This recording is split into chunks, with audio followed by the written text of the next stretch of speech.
မောင်စေဝင်းပတိကုန်းရဲ့ကြပြားတွေကိုတေးရေးမောင်နိုင်မင်းကရေးဆက်ထားတဲ့အချင်းတစ်ပုဒ်ကိုဒီဆိုပြကြပါမယ်အဲ့ဒါကတော့ချစ်သူတည်စေဆိုတဲ့အချင်းဖြစ်ပါတယ်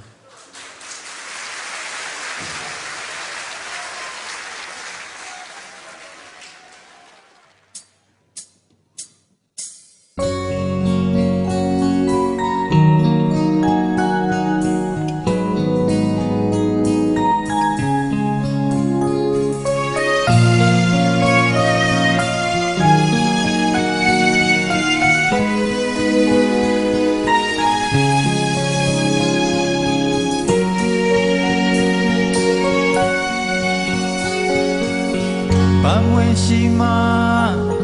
နိုင်ရတာမဟုတ်ဘူးပူစီငုံထုံနေတပွေနန်းဝင်ရှာရခိုင်မှာတောင်ရမြဲတီ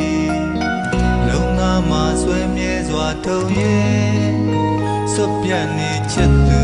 တည်လေ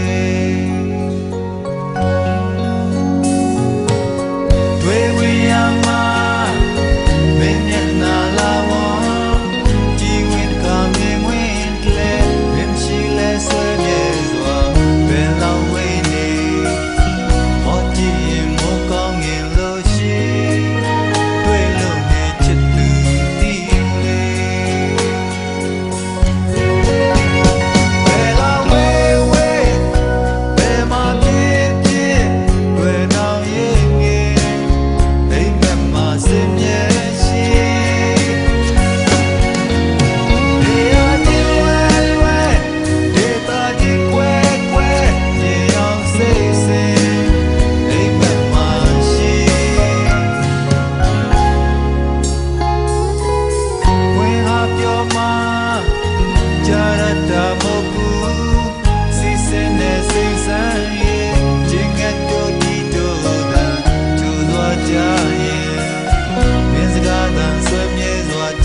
Good morning.